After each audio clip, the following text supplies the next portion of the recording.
Hello, my name is Yael, and I will be your guide for today as we learn a little bit about the Talmud and get to learn a little bit of Talmud too.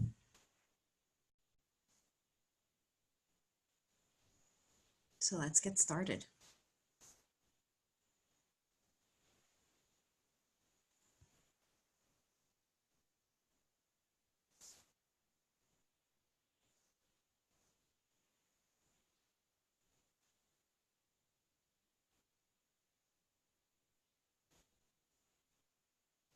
Today, we're going to learn what the Talmud is, why it was written, what a page of Talmud looks like, and what is it like to learn Talmud.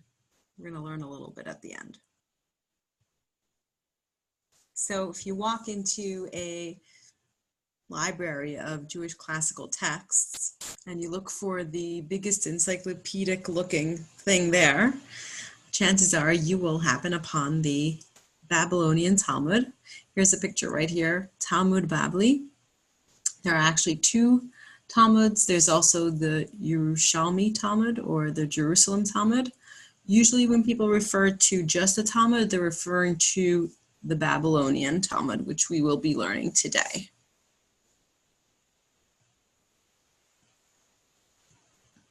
So before we discuss the Talmud, a little bit of context.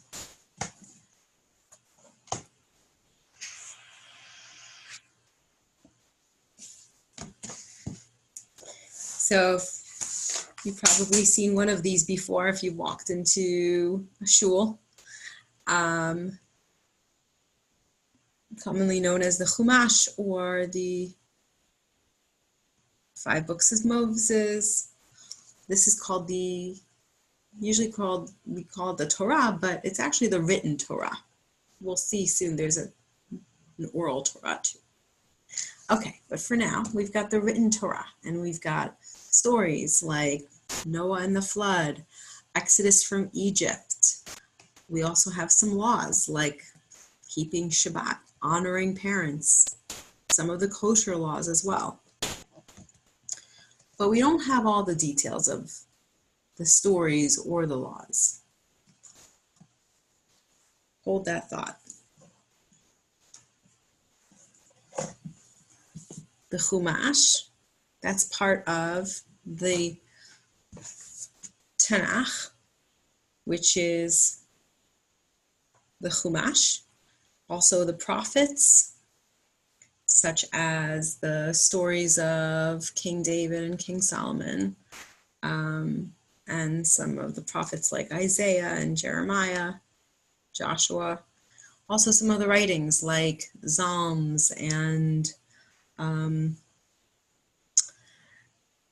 the book of Proverbs. This is all part of the written Torah, or what the secular world might call scriptures or the Old Testament. That's what we call the Torah Shebichtav, the written Torah.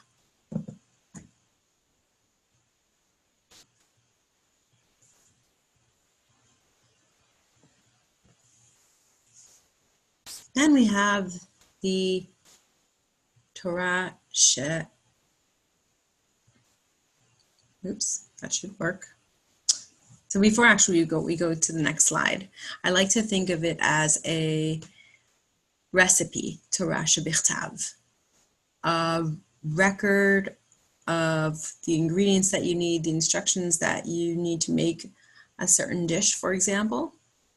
You certainly get a lot of really good information by looking a recipe online or in a book, but you'll get a lot more details if you actually stand alongside someone who's an expert at this particular dish and watch them closely.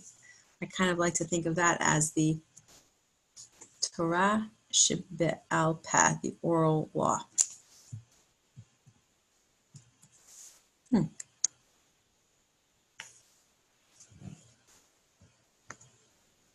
Nope. There we go, the oral law.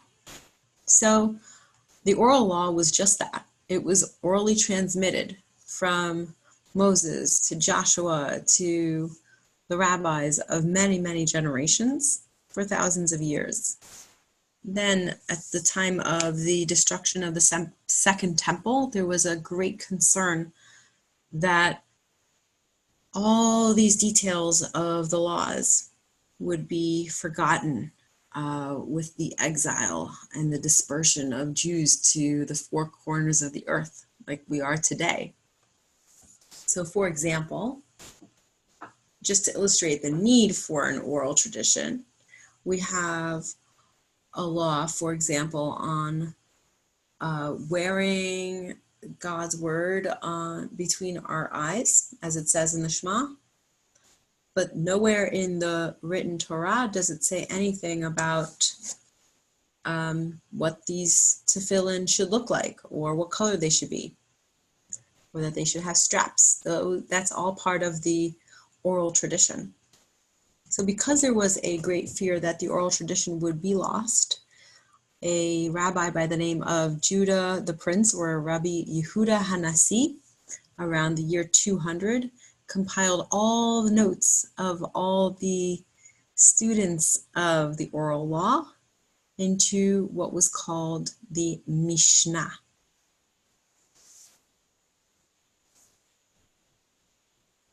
Mishnah literally means to repeat. Oops, let's try that again. Here we go. To repeat, because any learning that we do in Judaism is repeated, just as we repeat the cycle of reading the Torah every year on the holiday of Simchat Torah. Everything we learn is to be reread and reread so that we can sharpen our knowledge, strengthen our understanding of what we're reading, and see nuances every time. So as you can see on the screen, the Mishnah that Rabbi Yehuda Hanasi compiled was organized into 6 sections. We have a section or an order called Zra'im, seeds, which is laws of agriculture. Moed, the laws of Shabbat and holidays. Nashim, laws regarding marriage and divorce. Nizikin, damages. And Kodshim, holy things, and Taharot, purities. The last 2 might not seem very relevant today since we don't have the temple, but they are still studied because they are part of our tradition. Both the Babylonian, I mentioned before that there are 2 Talmuds, the Babylonian Talmud and the Yerushalmi Talmud, the Jerusalem Talmud. They are also organized into these 6 orders, and there are many tractates in each of these orders.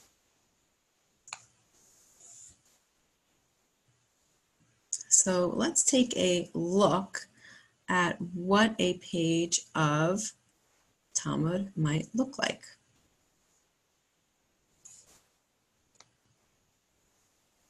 So here we have one tractate, one volume. This is the tractate of Shabbat. It is organized unlike the Chumash. The pages are a little bit different. At the top of every page, let's start with a smaller number, just to make it easier. Here we go. Even smaller. Let's do, here we go. Tet, which the numerical value of Tet is 9. The Gemara is organized by A's and B's. So this is Tet 9A. And the other side of page 9 is called 9B. Same goes for the following page. Yud, which is 10. This is 10A. 10B. This would be 11A. So if you ever see or read an article that quotes a Jewish text, and the Jewish text has the letters A or B, for example, Shabbat 9a or Shabbat 9b, then you know that that text is the Talmud, because no other Jewish text is organized in that way. So let's take a look at a page of Talmud. So before we look at a page of Talmud, what is the Talmud? I talked a little bit about the Mishnah and then skipped right to a page of Talmud. So let me show you what a page of Talmud might look like.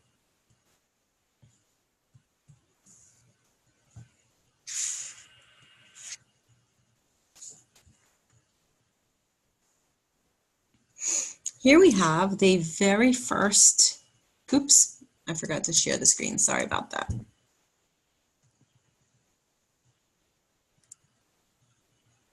Here we have the very first page of the tractate I just showed you, just in sharper. This is HebrewBooks.org. Thank you, HebrewBooks.org. They do a great job showing us what a page of Gemara looks like in beautiful script, crisp print. So if you notice over here in the top left hand corner, you'll see the bet. And you'll see the little dot next to the bet. That is 2a. Every single tractate starts on page 2. I'm not really sure why, but it does. You will never see a tractate of Talmud that has 1a or 1b. At the top of the page, in the left-hand corner, good, that worked. Wasn't sure. You see the word Shabbat. That's the name of the tractate. Next to that, at the top, you have Perek Rishon, first chapter. Now, the funny thing is about the chapters of the Talmud is that they don't actually go by theme the way if you write a book of nonfiction today or anything, really, a cookbook too. If we're using that analogy, we might as well extend it. The names of the chapters do not necessarily summarize the theme of the chapter. Rather, they are the first words of that chapter. So here we are. We have the first page of this Talmud is a Mishnah that begins with the words Yitziot HaShabbat. This is the very first chapter, this is the very first Mishnah of Tractate Shabbat. And because the first words of the chapter start with those words, the chapter is called Yitziot HaShabbat, which means going out of the borders of Shabbat. Now, I highlighted the first bunch of lines, but I stopped right before the last line, if you'll notice. Right after the blue highlighted that I just clicked on, you'll see the letters Gimel Mem, which stand for Gemara. The Gemara, or the Gemara, same thing, is a discussion of the Mishnah. So remember how I said that in the year 200, Rabbi Judah the Prince, or Rabbi Yehuda Hanasi, compiled all the notes of the oral tradition? Well, those notes were not always perfectly clear. They were very, very dense, very concise, and needed a lot of explaining in order to understand the laws clearly. And so we have the Gemara to explain and to discuss that Mishnah. So I'm just going to highlight the bottom, the Gemara. Now, this page of Gemara is actually not a good example because, as we'll soon see, usually most of the page of the Gemara of the Talmud is the Gemara, and the Mishnah makes a very small part of the text. Okay. So here we go. So I showed you the top, and I also just skipped right ahead to the middle of the page. This is the way the page is organized. The Talmud is in the center of the page. The Talmud is the Mishnah. Here, let's try to highlight that again. Yay! The Mishnah and the Gemara together are the Talmud. So what's on the rest of the page? It's actually only a small fraction of the page is the Talmud, right? Okay. So if you'll notice on the left margin, and here we go.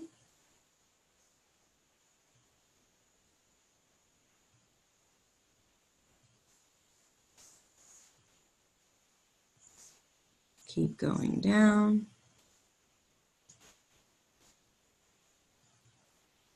Okay, well, I'm not able to highlight it all, but you'll notice there's a lot of text there, right? Ah, here we go, good. Now I just started highlighting it. Oh, yay, good. That is the gloss of Rashi. Who's Rashi? I have a picture.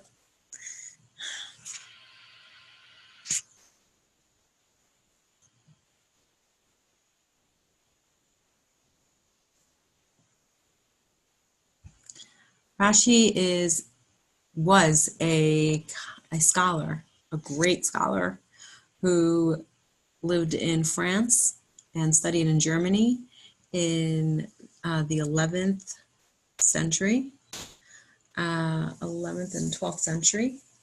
He also wrote a commentary on most of the books of the written Torah, and almost every tractate in the Talmud as well has his gloss. So he was incredibly, incredibly prolific. And what he does is he explains the Talmud. The Talmud is not easy to understand, as we'll soon see, and Rashi is there to explain it. On the other side of the page, and we'll zoom in a little bit more, we have the Tosa Fists. What the Tosa Fists do is explain the Talmud in a much more,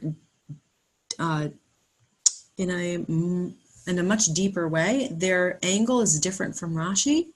Their angle is more, their bent is more about, well, what is the halacha? What is the law?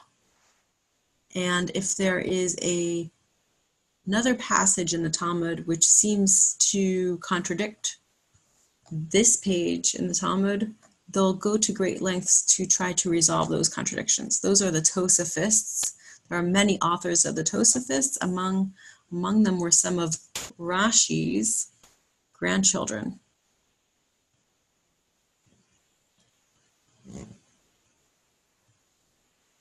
Okay, so let's get ready to learn some Talmud together.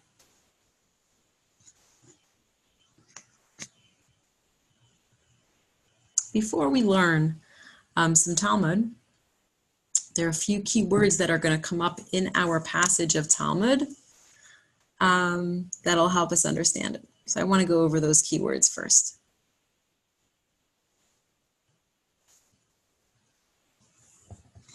There's Rashi again. The first key word that we're going to see is Shlom Bayit, which literally means peace of the home. The passage that we're going to be learning is about the mitzvah of lighting Shabbat candles. And one of the themes that's going to come up is the value of Shlom Bayit. Because at the time that the Talmud was written, long before electricity, it was especially important to make sure to have your Shabbat candles lit before Shabbat, because otherwise you'd be sitting in the dark with your family, and it would make it very difficult to have a restful, peaceful Friday night without any light. And so this theme of Shalom Bayit is going to come up. Oops, there's Shalom Bayit.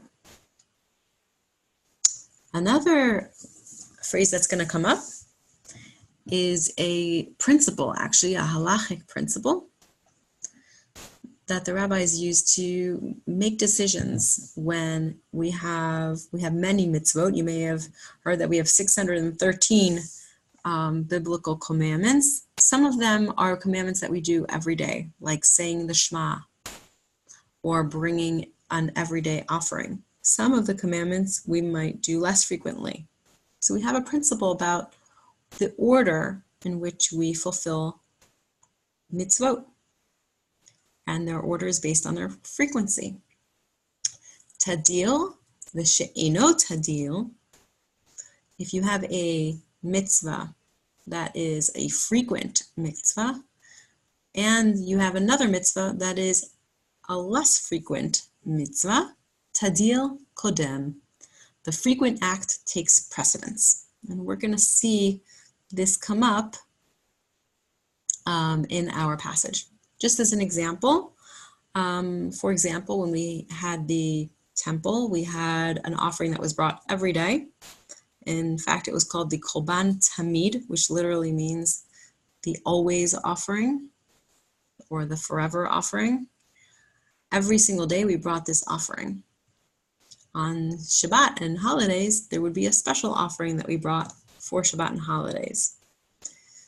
So if we follow this principle of Tadil Kodem, the more frequent act comes first, then we would do exactly what they did in the temple, which is to always bring the everyday offering first, and then to bring the special Shabbat and holiday offerings.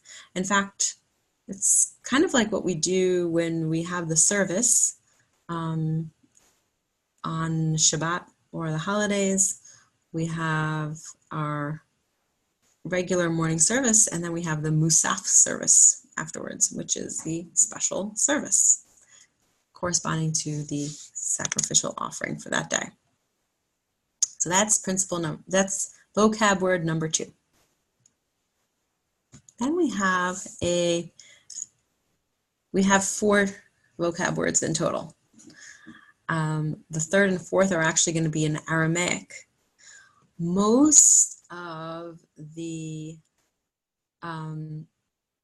Mishnah is written in Hebrew.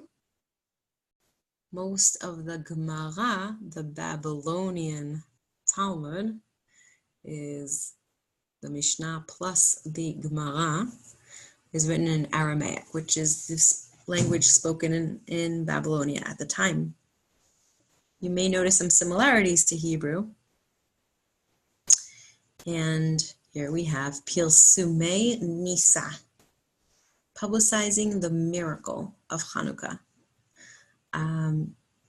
This is a value particular to the mitzvah of lighting Hanukkah candles, and that the whole purpose of lighting Hanukkah candles is to publicize the miracle, and hence we make sure to light them in a very conspicuous spot so that people can see the candles and be reminded of the miracle.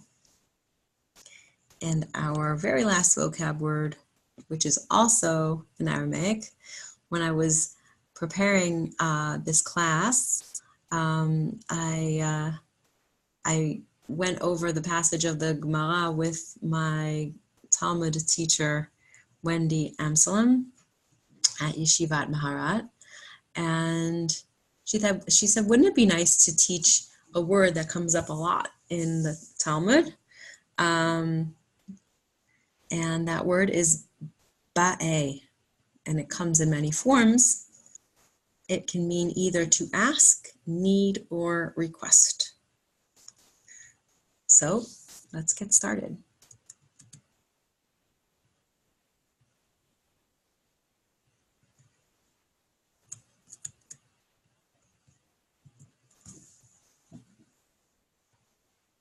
Okay.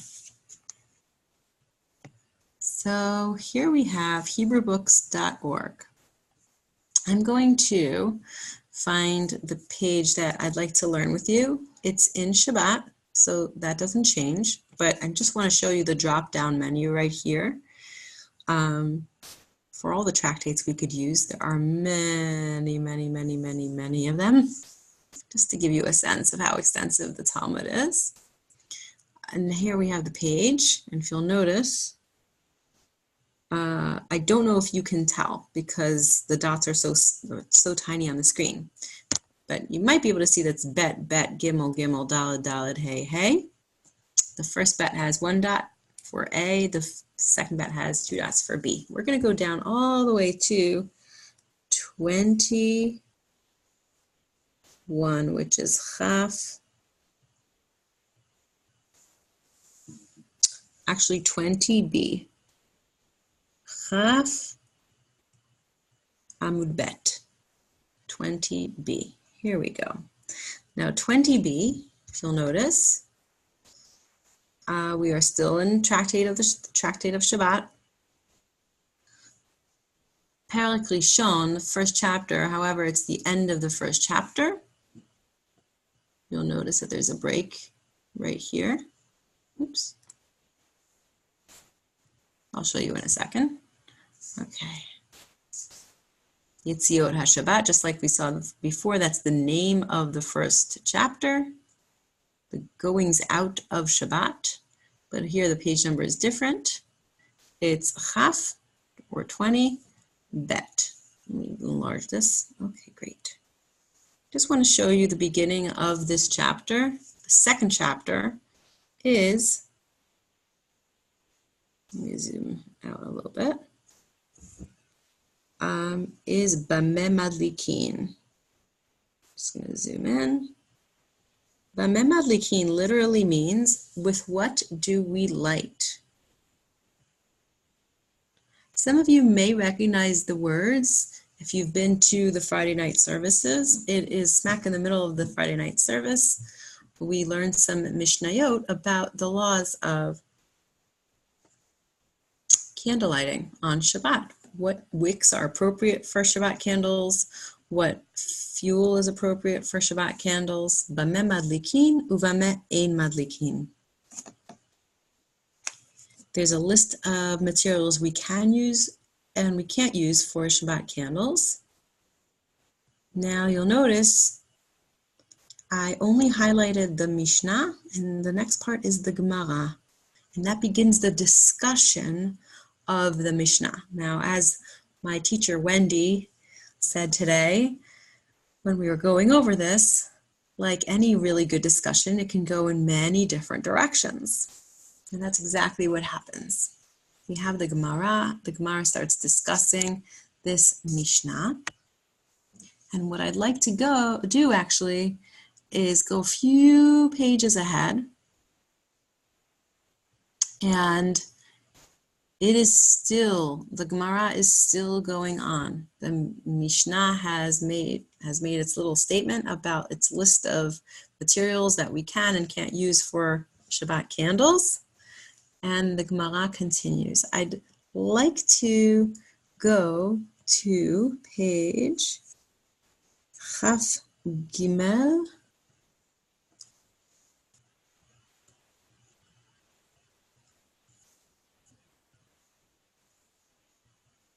Amud Bet. Chaf Gimel Amud Bet. Which is 23b. Again, we have B.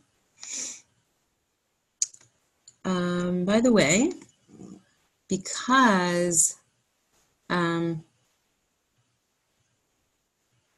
I'll hold that thought. I'll show you later. Okay.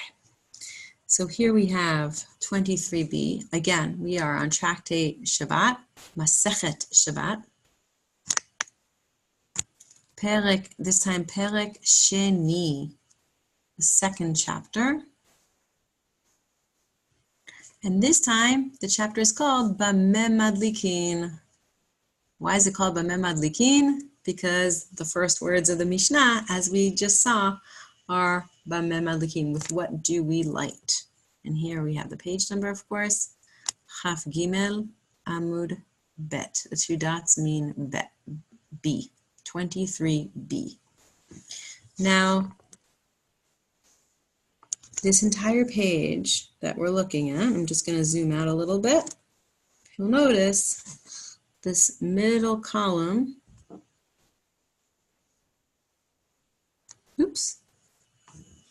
is the Talmud. This middle column on this page is only Gemara. It is still the Gemara, the mostly Aramaic explanation of the Mishnah. I'd like to learn a little bit of Gemara with you. And I'm going to start with this line. Oops, that didn't quite work. My computer doesn't know about Hebrew. There we go. We'll have to teach him. Okay. I'll highlight as I go along. Amar Rava. Rava said. Rava is a rabbi in the Talmud. Pshitali, it is clear to me, nel beito v'nel Hanukkah. Nel beito adif. If a person has only enough funds to either light the Shabbat candles, hold on, let's say a person only has enough funds to buy Shabbat candles or Hanukkah candles, there's a question, what should that person do? He only has enough money for one or the other, one mitzvah or the other. So what Rava says is that it's clear to him that the person should use their money to buy Shabbat candles and forego the mitzvah of Hanukkah candles, and he's going to explain why. Oops, sorry, I forgot to share the screen. Here we go. Okay. Amar Rava, Pshitali, I already read this, I'm just going to go over it. It's clear to me, Nel Beito, V'nel Hanukkah, Nel Beito Adif. Shabbat candles come first, Mishum Shlom Beito, because of the value of peace in the home. Just like we spoke about before, peace in the home, this came up. It's a really important value. So here we have a discussion of prioritizations. Oops, sorry. The Gemara deals with real life issues. The Torah Shebichtav, the written Torah, only sometimes deals with unideal situations. The Gemara goes into the nitty-gritty. What if a person, in an ideal world, a person would fulfill both mitzvot without a problem? But sometimes people live in poverty and they need to make choices. We need to be halachic decisors and help them know how to serve God in their situations, no matter what. And yes, there is an order of there is a prioritization that takes place. So here we have another situation that Rava brings. Nel beito v'kiddush hayom. So, new situation. What if a person has only enough money either for Shabbat candles or for Kiddush wine? Then what? Nel beito. Nel beito adif mishum shlom beito. Nel beito adif mishum shlom beito. Again, Shabbat candles take precedence over Kiddush wine because you don't want people bumping into each other Friday night. That would be terrible. The value of shlom bayit, of peace in the home, overrides Kiddush wine. Have water instead. By Rava. Now, Rava asks, remember we had that word by Rava, same rabbi asks. Now, what about Ner Chanukah b'Kiddush Hayom? Mahu, what's the ruling for a person who has enough money only for lighting Hanukkah candles or buying Kiddush wine? Then what? Kiddush Hayom Adif de Tadil. You might say, well, Shabbat comes every week. Hanukkah candles come once a year. We know that we have the rule, Tadil v'she'ino Tadil. Where is that? I like having it out. Oops. That didn't quite work.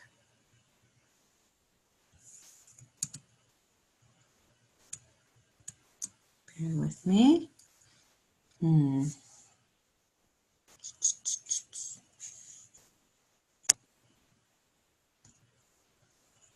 Here we go.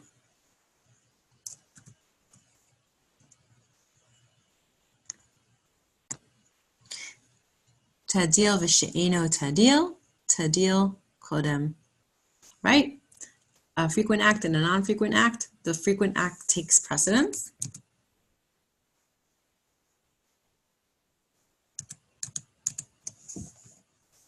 Now try to find the Mishnah. Let's see. Yay. You could say that. Therefore, the Kiddush wine should come first, right? O Dilma, I'm reading over here. O Dilma, maybe Na Chanukah adif mishum pilsumei nisa. You might say the Hanukkah candles take precedence because of the value of publicizing the miracle. Okay. So he poses this question. Batal de'abaya hadal pishta. After Rava asked his question, he came back and actually resolved it on his own, which is something that we do, right? Sometimes we pose a question and then come back and actually answer our own question. Na Chanukah adif mishum pilsumei nisa. Na Chanukah takes precedence because of the value of pilsumei nisa, because of the value of publicizing miracles. So I wanted just, in this little brief passage, I just wanted to give you a taste, and we'll have one more passage too, another sugya, which is what it's called in the Talmud. A passage in the Talmud is called a sugya, of the kinds of discussions that the rabbis have about the laws of the details of the laws. What happens if a person is so poor that one can only spend money on one or the other? What takes precedence? Real life questions. I want to skip down a little bit to closer to the bottom of the page. Just like I said before about great discussions, this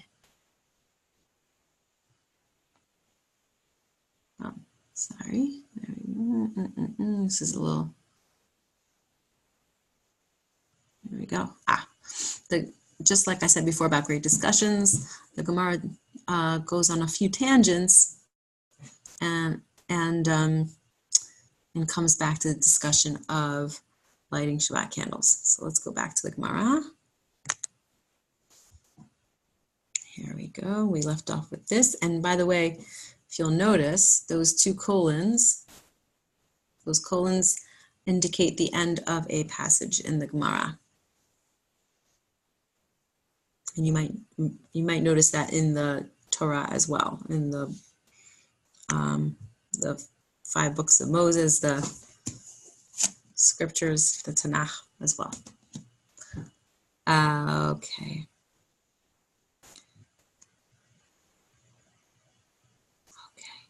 So I want to go down to a story of the Gemara, one of the wonderful things about the Gemara, my favorite part of learning Gemara is the stories that the rabbis bring. Sometimes to illustrate a halachic point, sometimes to raise a philosophical point. The Gemara is full of interesting discussions that aren't always halachically relevant, and that's what makes it so juicy, because it's a record of discussions.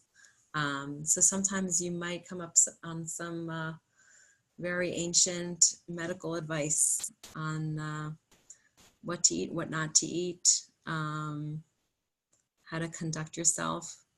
And it also gives us a little window into what life was like back then. So here we have a story. Deveitu de Rav Yosef. Oops, no. There we go. Deveitu de Rav Yosef. Here's a story about the wife of Rav Yosef. Havat me'achara umadleket la. She had a habit of lighting the Shabbat candles a little too late. Amala, and I'm sure none of us can relate to that, right? Amala Rav Yosef. Now, Rav Yosef needs to address this with his wife, and he comes up with a kind of a witty way of approaching this dilemma in their home. Amalei Rav Yosef, Tanya, we are taught. Here we go. And here we go. Lo yamush amud ha'anan yomam ve'amud ha'esh laila. He's quoting a verse from the good old Torah Shebichtav, a verse that's describing the life of the Jewish people in the wilderness. You might remember that there were a lot of miracles in those 40 years that the Jews lived in the wilderness. They ate manna, their clothing never got old or frayed. Another one of the miracles was that the Jewish camp, their encampment was always surrounded by day by a pillar of cloud and by night by a pillar of fire as a protection. So the verse reads, Lo yamish amud ha'anan yomam ve'amud ha'esh laila. The pillar of cloud did not depart by day, and the pillar of fire did not depart by night. Now, he's using homiletics, Rav Yosef, to teach something. To teach, melamed, and I'm reading, she'amud anan mashlim la'amud ha'esh, ve'amud ha'esh mashlim la'amud ha'anan. I just lost the highlighting. I think we're okay. The amud ha'esh, the amud ha'anan, the pillar of cloud would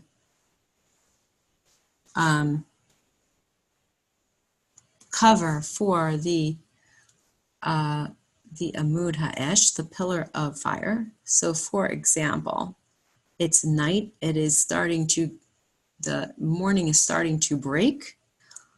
The pillar of fire is almost done with its shift. The pillar of cloud gets ready, and they kind of overlap each other so that the Jewish people are always protected, and there's no gap in their protective surrounding pillars. The amud ha'esh, the amud ha'esh mashlim le'amud ha'anan. And the pillar of fire also covers for the amud ha'anan, so for the pillar of cloud. So similarly, towards evening, as the sun is beginning to set, along comes the pillar of fire starts to appear, so that there's a little bit of an overlap. Now, why would Why would Rav Yosef quote this verse to his wife? So remember, we're talking about Shabbat candles and when to light Shabbat candles. And the problem was apparently that his wife was lighting them too late. So maybe right when the sun was setting, or maybe a little before or a little after the sun was setting. So in other words, there may have been a little bit of a gap. If she's lighting the Shabbat candles, those Shabbat candles are like a protective pillar of fire by night. It's actually a very beautiful idea that in his telling his wife this, I like to think of it as him telling her, you are like a shaliach of God, a messenger of God. That's what we are in this world. We are partners with God.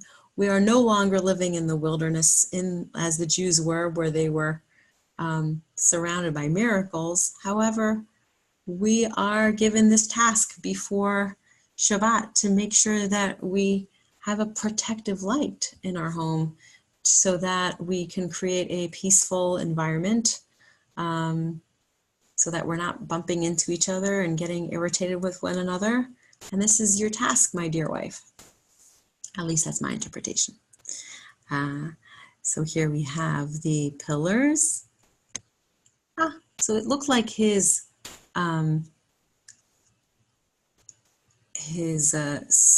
sweet way of conveying this message to her hit home, but maybe it hit home a little too far, because the Gemara tells us, Savra l'akadume, she started to light a little too early. Now, what's too early? So is it 20 minutes too early? Half an hour too early? So here we have, this is why we need our friend Rashi. Our friend Rashi is in the middle of the page when we open the book. Just let me stop for a second so I can show you. You open a Gemara, the Rashi is always near the binding, right here. Page B. Sorry, there we go. Share screen. So here we have Rashi. You see how we have that right here, the word that's highlighted in the Gemara is over here. Rashi's on the side. He's the gloss. So l'akdume, how early was she lighting her Shabbat candles? According to Rashi, l'akdume be'od yom gadol, be'od hayom gadol. The day was still great, literally, meaning it was still early afternoon. So let's say sunset wasn't until 5 o'clock. Maybe she was lighting at 1 o'clock in the afternoon. What would be wrong with that?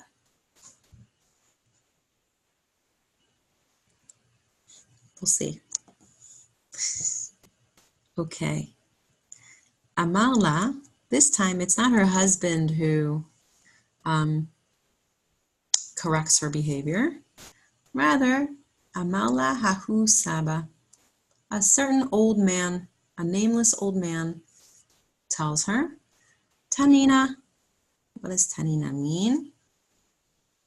Here we have Rashi again.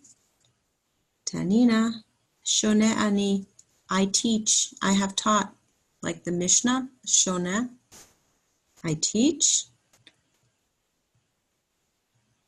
Tanina, I teach, ubilvad shelo yakdim, bilvad shelo yakdim, v'shelo ya'achel. Here we go. Computer knows left to right, I think.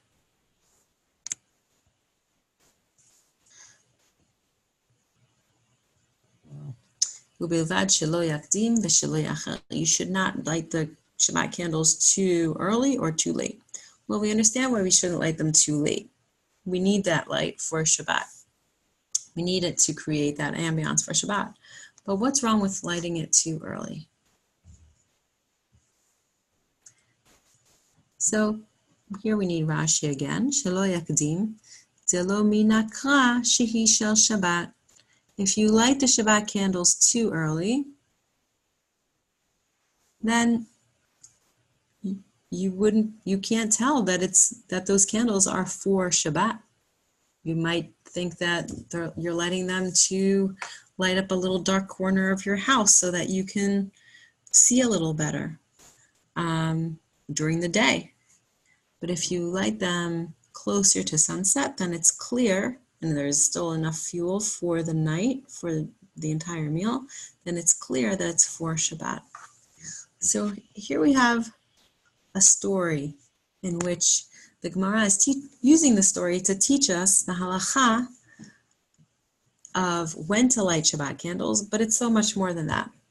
It's citing psukim from the Torah so that we're grounded in, even though we're transmitting the oral tradition of when to light Shabbat candles, we are using the Torah for verses to ground us in that tradition. And we're telling it in the form of a story. So I just wanted to give you a little flavor of what it's like to learn Gemara. And I wanted to say a little bit about how we learn Gemara.